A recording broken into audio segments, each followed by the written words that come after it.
আপনাদের মেদিনীপুর একটা আসলে নাম করব না, আমি কয়েকদিন আগে গান করছিলাম, বিরাট বাজার, প্রচুর লোকের ভিড়, দুপুরবেলায় গান দিয়েছিল ওরা, মহোৎসবের ব্যাপার ছিল, দুপুরবেলায় গান, প্রচুর লোকের ভিড়। তো কমিটি শেষে আমি যখন বিদায় দিচ্ছি তখন কমিটি বাজারের লোককে বলছে, দাদা ইনি প্রদীপ পাল, কাল থেকে এসছেন রাত্রিবেলায়, আজ দিনে গান, দেখলেন তো লোক কত, আপনারাই শুধু যেতে পারলেন না বাজারের লোকগুলো। তখন বলছে, দাদা আপনারা বুধবার দিন কীর্তন করবেন, রবিবার দিন কীর্তন করলে যেতাম। বলে কেন? রবিবার দিন আমাদের বাজার বন্ধ, যারা চাকরি করে তাদের চাকরি ছুটি, রবিবার দিন হলে যেতাম, আর আপনারা বুধবার দিন করেছেন, কি করে যাবো বলুন তো, দেখতেই পেলাম না। আমি তাকে প্রশ্ন করলাম, আচ্ছা বুধবার দিন যদি কেউ বিপদে, আপনি যদি বুধবার দিন বিপদে পড়েননি, ভগবানকে ডাকেন, হে প্রভু বাঁচাও বাঁচাও, ভগবান বলে তোর তো বুধবার দিন নয়, তো রবিবার দিন বটে, আজকে যাবো।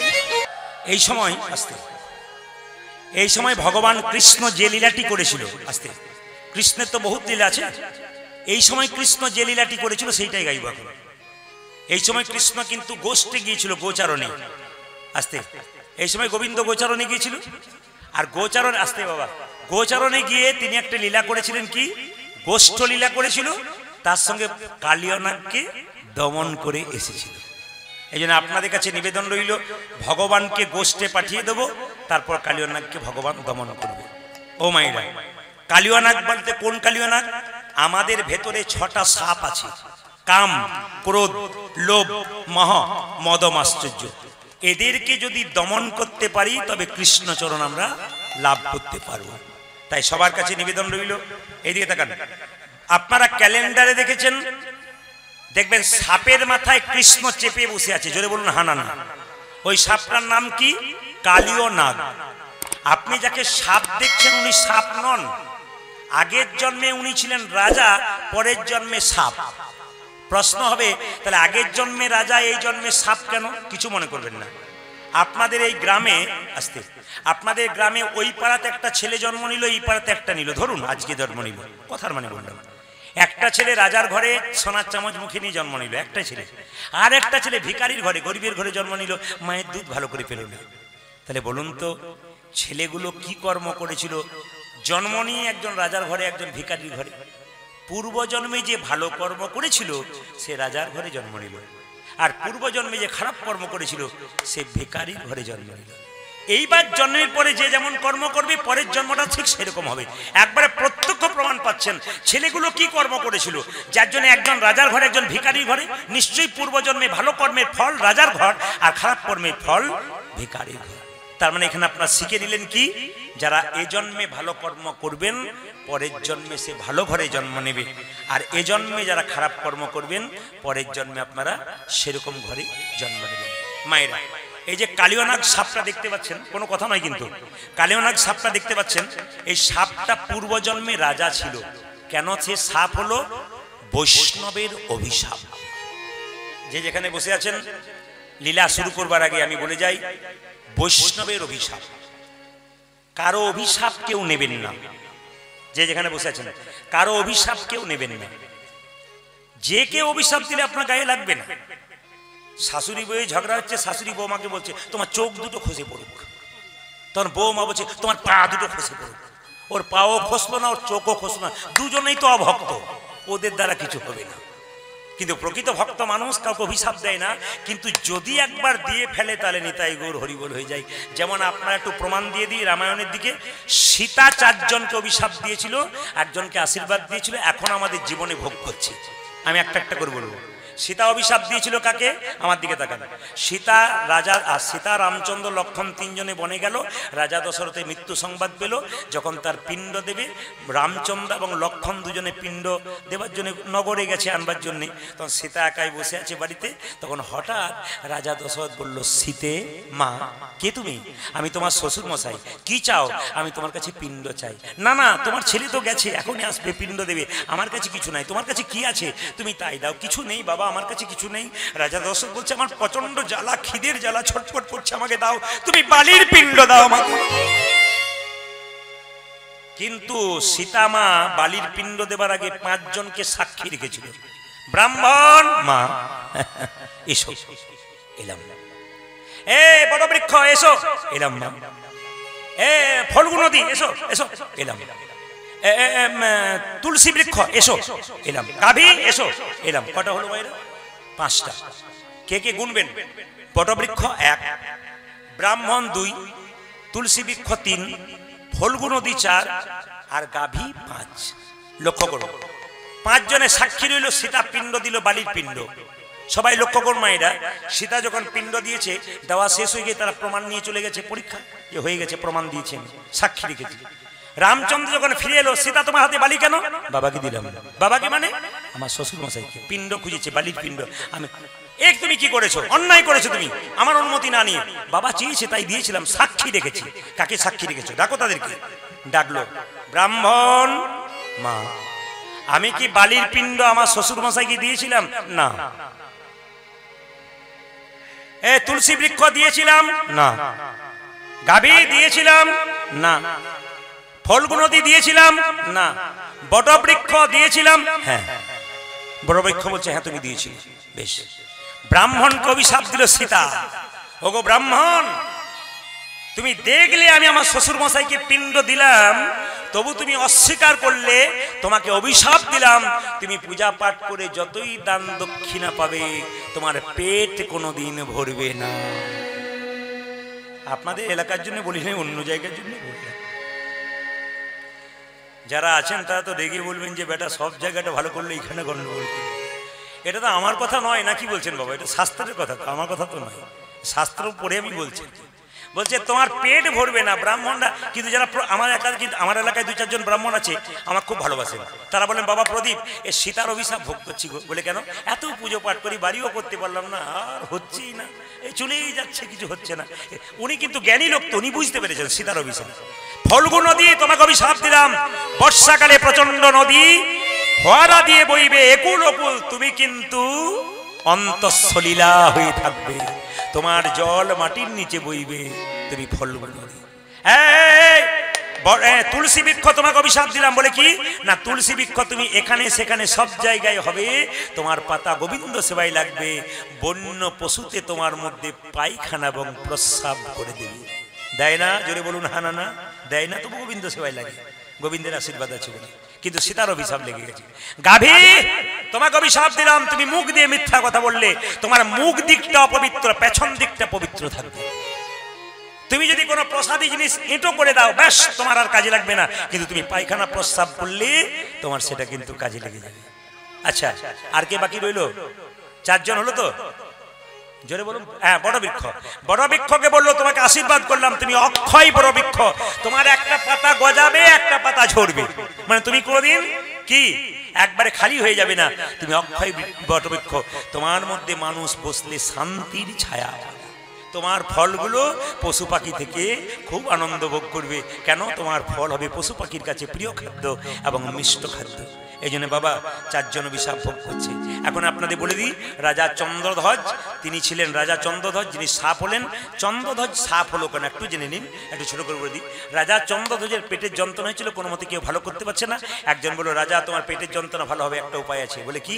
তুমি যে রাজবাড়িতে বাস করছো, তার উত্তর দিকে একটা সরোবর আছে, পূর্ব দিকে, ওখানে একটা রাজহাঁস খেলা করছে, তাকে ধরে এনে তার পিত্তটা খেতে পারলে তোমার পেটের যন্ত্রণা ভালো হবে।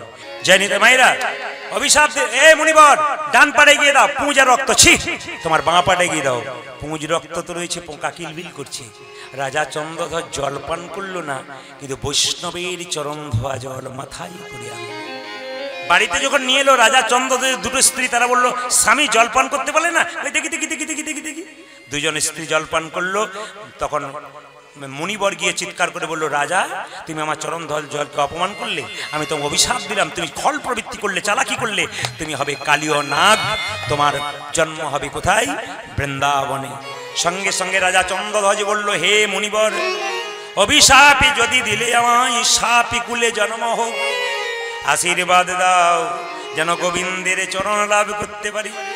বৈষ্ণবী মুনি বলল, হে রাজন, তুমি যেহেতু আমার চরণ ধোয়া জল মাথায় করে এনেছো, তোমাকে আশীর্বাদ দিলাম, একদিন তোমার মাথায় ভগবান শ্রীকৃষ্ণের নৃত্য হবে। তার মানে বৈষ্ণবের চরণ ধোয়া জল যার মাথায় পড়ে বাবা, ভগবানের নৃত্য হোক আর না হোক, ভগবানের আশীর্বাদ কিন্তু তার প্রত্যেকের মাথায় থেকে।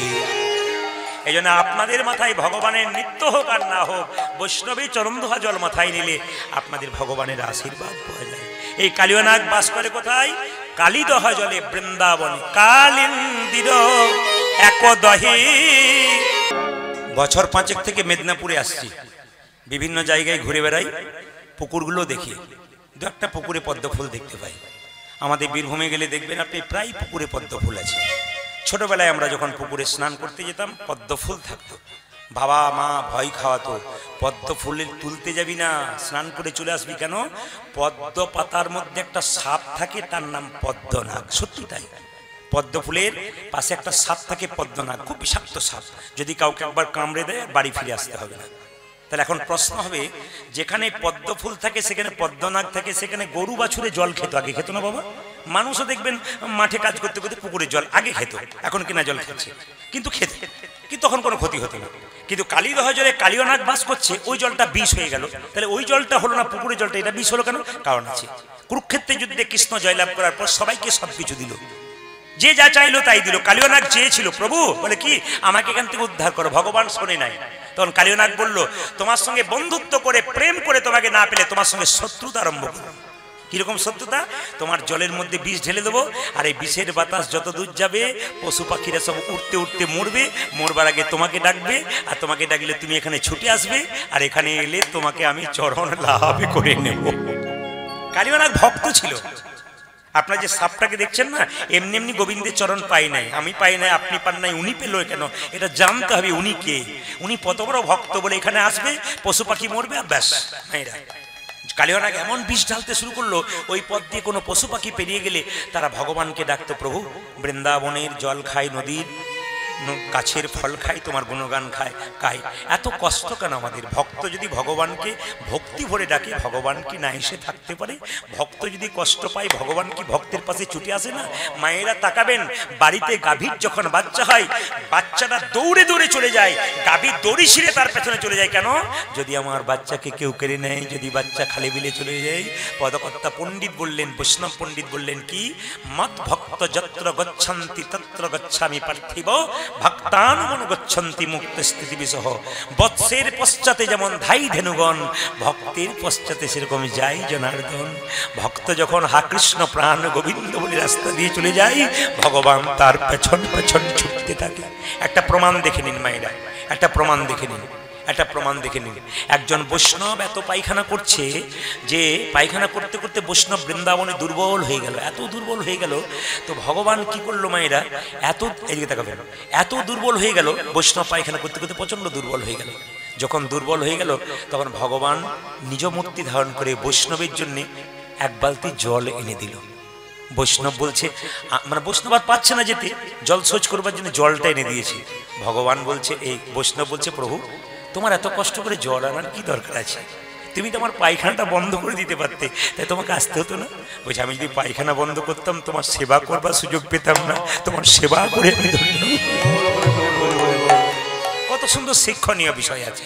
যদি বৈষ্ণব হতে পারেন, বিষ্ণু জানতি বৈষ্ণব, তিনি সবাই বৈষ্ণব নয়, কিন্তু যিনি বিষ্ণুকে জানেন, যিনি ভগবানের সাধনা করেন, তিনি বৈষ্ণব। এই জন্য সবাই লক্ষ্য করুন মায়েরা, বলছে যখন ভগবান কালীয় নাগ বারবার বিষ ঢালছে, তখন পশু পাখি সেই পথ দিয়ে পেরিয়ে যাচ্ছে। পদকর্তা বর্ণনা করছে, চাইলে তাই ছেড়ে বলুন রাধা রানী কি, শ্যাম সুন্দর কি। আমি একটা কথা আপনাদের বলে যাই, যে যেখানে বসে আছেন, যারা বাড়িতে বাস করছেন তাদের কাছে নিবেদন রইল, একটু জোরে বলবেন, বাবাদের জন্য না মায়েদের জন্য। এখন চৈত্র মাসের ক তারিখ হলো? বাবাদের বলি না, মায়েদেরকে বলছি। আপনারা তো বললেন, পেছনে যেন মায়েরা বলছে চৈত্র মাসে, মানে কি মাস চলছে ওটা গান শুনতে শুনতে ভুলে গেছি। এখন বৈশাখ মাস চলছে, তাই তো?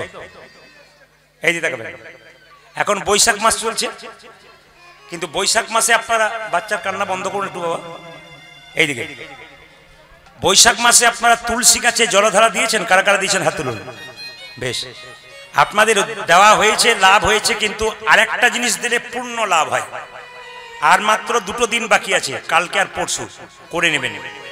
কারণ আমি এখন এই ব্যাচটা গোটাই মেদিনীপুরেই থাকবো, মানে এই বাইনাটা শুধু নয়, এই যতগুলো বাইনার পরে আছে সবগুলো গত বছর আমি করেছিলাম, এগুলো সব আছে। তো আপনাদের কাছে নিবেদন রইল, ওনারা আবার ফের বলেছেন, এই জন্য এগুলো পরপর সিরিয়াল হয়ে আছে।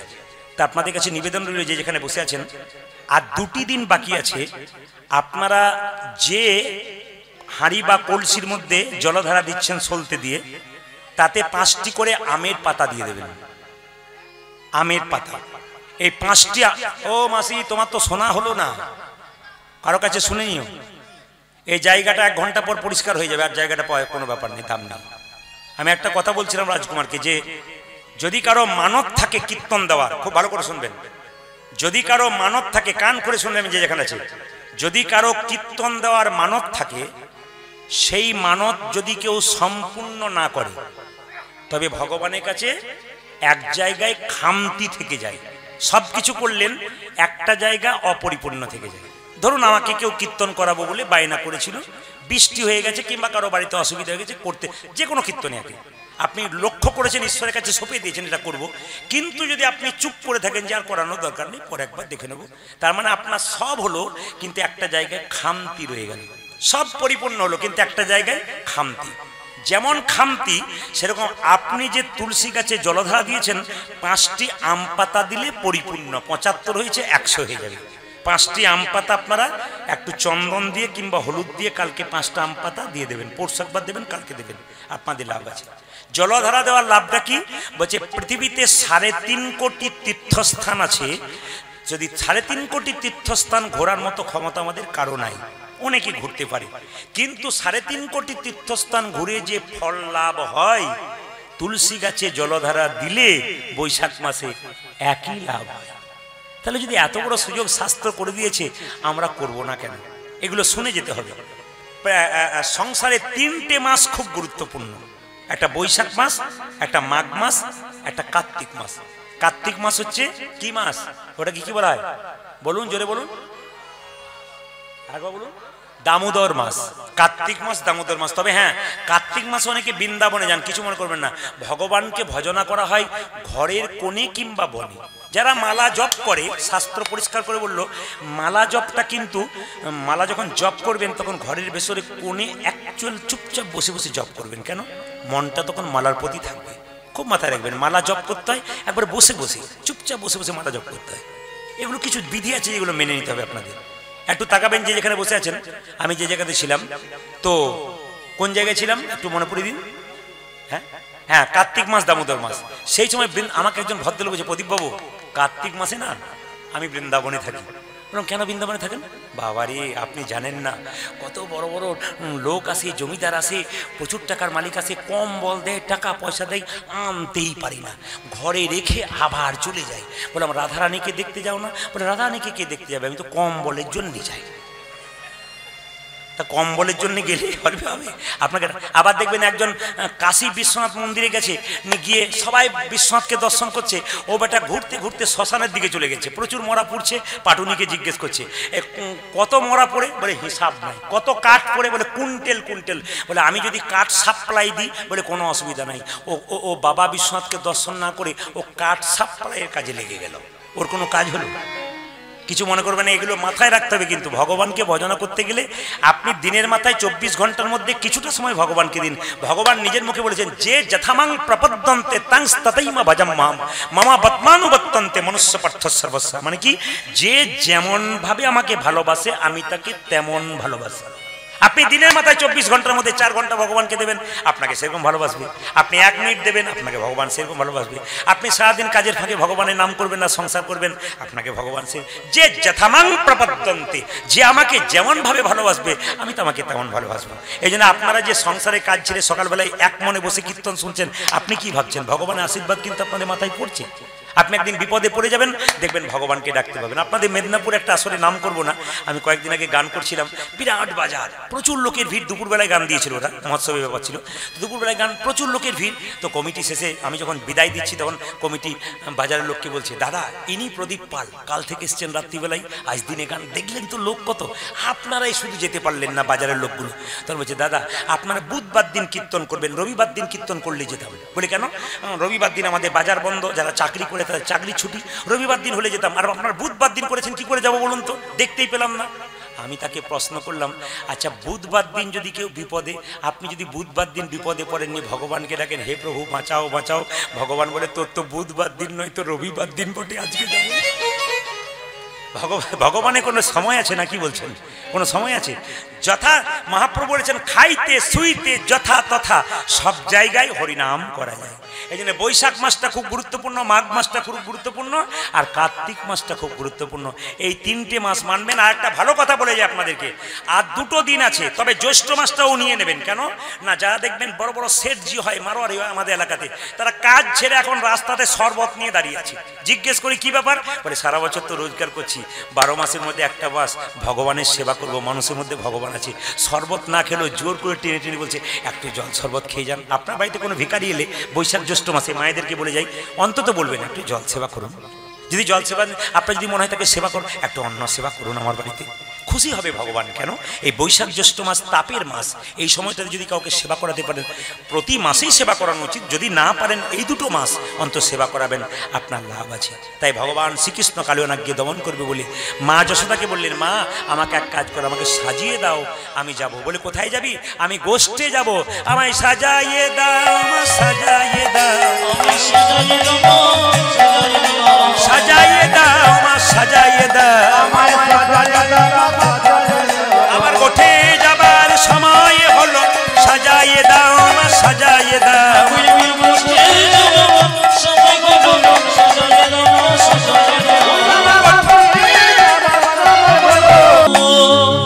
মায়েরা, বাড়িতে রাধা কৃষ্ণের ছবি রাখলে খুব মাথায় রাখবেন, রাধারানীর চরণটা কিন্তু ঢাকা দিয়ে রাখবেন। কথাগুলো মাথায় রাখবেন, আপনাদের জীবনে লাভ আছে। রাধারানীর চরণ প্রতিদিন দেখতে নাই, রাধারানীর চরণটা কাপড় দিয়ে ঢাকা দিয়ে রাখতে হয়। রাধারানীর চরণ বছরে 2বার দেখতে হয়, কখন কখন? রাধা অষ্টমীর দিনে আর গোপা অষ্টমীর দিনে। খুব মাথায় রাখবেন, এই 2টো দিন রাধারানীর চরণ দেখা যায়, বাকি দিন কিন্তু চরণ দেখানো উচিত নয়। এই 2টো দিনের তত্ত্ব আছে, ওই জন্য দেখা যায়। ব্যাখ্যা করবো না, শুধু বলে দিয়ে যাই, রাধাষ্টমী এবং গোপাষ্টমীর দিনে রাধারানীর চরণ দর্শন করবে। একটা একটাকে শুনবেন, আপনাদের জীবনে লাভ আছে, মন দিয়ে শুনবেন। তো তিলক কৃষ্ণ পড়েছে, রাধারানী পড়ে নেই। রাধারানী কপালে তিলক দেখেছেন? কেউ দেখেছেন? প্রশ্ন হবে, রাধারানী কপালে তিলক নাই কেন, কৃষ্ণের কপালে তিলক কেন? আপনারা সবাই জানেন একবার কৃষ্ণের মাথায় ব্যথা হয়েছিল, এত ব্যথা এত ব্যথা, মাথায় হাত দিয়ে বসে আছে। নারদমুনি জিজ্ঞেস করছে, প্রভু তোমার কি হয়েছে? বলে মাথায় ব্যথা। তোমার মাথায় ব্যথা হয়েছে, তোমার চিকিৎসা কে করবে? তুমি তো পৃথিবীর চিকিৎসক, তুমি তো রোগের ওষুধ জানো। বলছে জানি। বলে কি করলে মাথা সারবে? কোনো ভক্ত যদি তার চরণের ধুলো আমার মাথায় দিতে পারে। আপনার হাত তুলুন তো, কে কে দিতে পারবেন? হ্যাঁ, খুব ভালো, ধন্যবাদ জানাই আপনাকে, আপনি তুলেছেন। আপনার ভয়ে তোলেন না, কিন্তু তুলেছেন কেন? ভগবানকে ভালো করার জন্য ভক্তের যত রকমের উপায় ততটা করা উচিত। উনি বুঝে তুলুক আর না তুলুক, হাত যে তুলে দিয়েছেন ওইটাই কিন্তু আশীর্বাদ। কেন? ওরা কৃষ্ণের আশীর্বাদ। একটু মন দিয়ে শুনবেন। রাধা কৃষ্ণের 16,108টা স্ত্রী আছে, আছে না বাবা? এই 16,108টা স্ত্রী শুনে আমার পাড়াতে একজন লোক বলছে, দাদা আপনি তো কীর্তন করে বেড়ান, কিন্তু কিছু মনে করবেন না, একটা কথা জিজ্ঞেস করব। বলে কি? কৃষ্ণের 16,108টা স্ত্রী, আমি 4-5টা বিয়ে করলে আমার ক্ষতি কি আছে? বললাম করে দেখো। বলে একটা করেই যা জ্বালা, তারপরে তবে বলছো কি জন্যে? তুমি বলছো 16,108টা স্ত্রী কৃষ্ণের, আমি 3-4টা করবো। কৃষ্ণ তো করিয়া বলে গিরি গোবর্ধন পাহাড় তুলেছিল, তুমি একটা ইঁট তুলে দেখাও, তাহলে বুঝবো তোমার হিম্মত আছে না। কি বলছেন? কৃষ্ণ কালিয়ানাগ সাপকে উদ্ধার মানে দমন করেছিল, তুমি একটা জল ঢোর সাপকে ধরে দেখাও। কৃষ্ণ 16,108টা বিয়ে করেছিল, তুমি একটা বিয়ে করে দেখাও, দেখুন আকন্দা ফুলের মালার তার কত জ্বালা আছে। আপনাদের এখানে জ্বালা নাই, আমাদের ওখানে জ্বালা আছে, কিছু মনে করবেন না। একটু ফাঁকে ফাঁকে বলে যায়, কীর্তনে মজা আছে। কি মজা বলুন তো? এই মায়েদের একটা স্বভাব আছে, কি বলুন তো, যদি ঝগড়াঝাটি হয় তাহলে স্বামীকে কি বলে? আমার মতো মেয়ে বলে তোমার সংসার করেছিল, দেখতে মজা। কি আপনাদের এখানে কেউ বলে না? দাদারা ভাবছে একবারে হিসাবে বলছেন আপনি, বেহিসাবে। আবার দেখবেন, কিছু মনে করবেন না, বিয়ে বাড়ি যাবে, রাত্রিবেলায় স্বামী হঠাৎ করে বলছে বিয়ে নিমন্ত্রণ মনে ছিল না, চলো চলো। তখন আমার তো ভালো শাড়ি না হয়, মানে এত কাপড় দেবেন তবু ভালো শাড়ি। এগুলো মায়েদের থাকে আর কি। আপনাদের মেদিনীপুরে নাই, আমি আমাদের ওদিক জন্য বললাম। দাদারা মনে মনে বলছেন একবার ঠিকই বলছেন, আবার বলছেন সব জায়গায়, মানে আপনারা তো হাসছেন, আপনাদের পেছনে যিনারা আছেন তারা একবার ঠিক বলছেন আর কি, মানে মিলিয়ে দেখলাম ঠিক মিলছে কিনা। সবাই লক্ষ্য করুন মায়েরা, যে যেখানে বসে আছেন একটু মন দিয়ে শুনবেন। তো ভগবান কৃষ্ণ, আচ্ছা মাথা ব্যথা হয়েছে, 16,108টা স্ত্রী দিল না। নারদ বলল দিলে না কেন? আমরা দেবো নিয়ে নরকে যাব, আমাদের দেবার দরকার নাই। বৃন্দাবনে গিয়ে যখন নারদ গলায় কাপড়টা নিয়ে চলে যাচ্ছে নামাবলী নিয়ে, তখন রাধারানী বলছে, নারদ তোমায় এত বিমর্ষ কেন, কি হয়েছে তোমার? গোবিন্দের মাথায় ব্যথা। কি করলে মাথা সারবে ব্যথা? বলছে ব্রজগোপীর চরম ধৈর্য দিতে পারে। ব্রজগোপীরা তাড়াতাড়ি বললো, নারদ তোমার গলাতে যে উন্নিটা আছে দাও দাও, আমাদের চরণে ধুলাউতে দিয়ে দেবো। রাধারানী এবং সখীদেরকে জিজ্ঞেস করলো নারদ মুনি, আচ্ছা তোমরা যে চরণে ধুলো দিয়ে দেবে, তোমাদের নরকগামী হবে না? বলছে আমরা নরকগামী হব, কিন্তু গোবিন্দের মাথা ব্যথা তো ভালো হয়ে যাবে। ভক্ত কত উচ্চমানের হয় দেখুন। এমনি দুবার হাত তুলে হরিবল বলে দিলেন, ভক্ত হয়ে গেলেন তা বললে হবে না। ভক্তের কত ত্যাগ দেখুন। এখানে ত্যাগের প্রমাণ আপনাদের মধ্যে পেয়েছি। ভ্যাপসা গরম রৌদ্রের মধ্যে কত মায়েরা কত ভাইয়েরা বসে আছে, ঘাম ঝরছে। এখানে দাদা ভাই বসে আছেন, কত ঘাম ঝরছে, কিন্তু এর থেকে প্রমাণ ত্যাগ। দেহটা এখানে আছে, মনটা আছে এইখানে হরিবাসরে। আমার কোথায় গরম লাগছে ওদিকে তাকাচ্ছি না, মন গোবিন্দের কাছে আছে। তো ব্রজগোপীদের যখন চরণ ধুলো কৃষ্ণের কাছে নিয়ে গেল, মাথায় দিল, ব্যথা তো সারলো। বলো ব্রজগোপীদের চরণ ধুলোকে কি আমি অপমান করতে পারি? আমি কি করব? তিলক রূপে ধারণ করব। ব্রজগোপীদের চরণের ধুলো, স্বয়ং রাধারানীর চরণের ধুলো নিজে নিতে পারে না কপালে, তাই রাধারানী তিলক নিতে পারলো না, কৃষ্ণ তিলক নিল। এইদিকে তাকাবেন। আপনারা যারা কীর্তন শুনতে এসছেন, দু একজন বাবাকে দেখতে পাচ্ছি কপালে তিলক আছে, আপনার অনেকের নাই। আচ্ছা নাই, নেবেন কি না নেবেন একটু আপনারা বুঝে নিন, আপনি নেবেন কি না। আচ্ছা তিলকটা আমার দেখতে পাচ্ছেন তো? তো আমার ডান দিকে একটা দাগ, বাঁ দিকে একটা দাগ, না কি বলছেন? তো ডান দিকের দাগটার নাম কি? শাস্ত্র অনুযায়ী ডান দিকের দাগটার নাম হচ্ছে ব্রহ্মা, বাঁ দিকের দাগটার নাম কি? মহেশ্বর, মাঝখানে ফাঁকা জায়গাটা কি? বিষ্ণু। এবার আপনারাই বলুন, যদি কারো কপালে স্বয়ং ব্রহ্মা, বিষ্ণু আর মহেশ্বর আছে,